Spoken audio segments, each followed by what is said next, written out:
Hallo luisteraars en amateurs, u bent opnieuw verbonden met Atletico.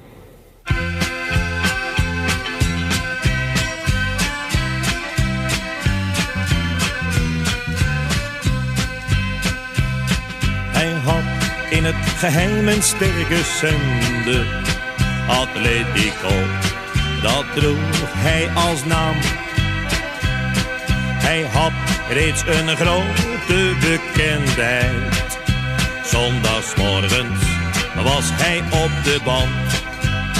De nieuwste plaatjes kon men van hem horen.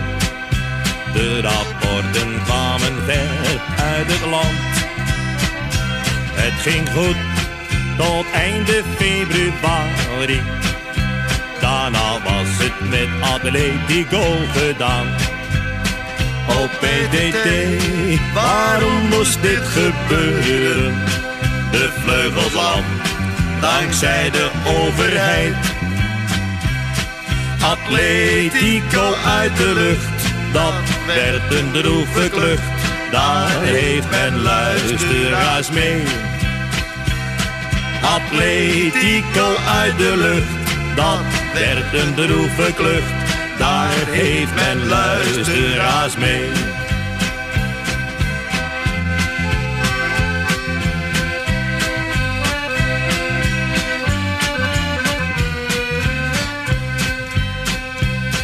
Wij zullen hopen dat hij gauw terugkeert, want het was de mooiste hobby die hij had.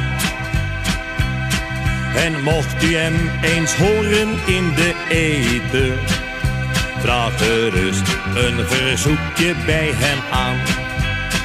Hij zal de plaatjes graag weer voor u draaien en neemt het risico voor uw plezier. Dit was het, vanaf hier ik ga nu sluiten. Dat zegt Atletico misschien weer op de band. Oh PTT, waarom moest dit gebeuren?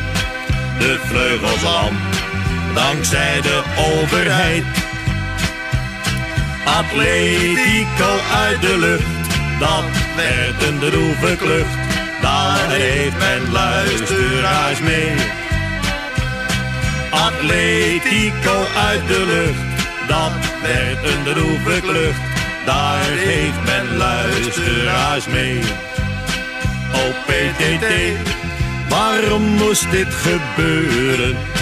De vleugels lam, dankzij de overheid.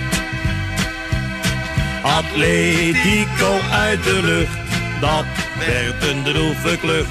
Daar heeft men luisteraars mee. Atletico uit de lucht, dat werd een droeve klucht. Daar heeft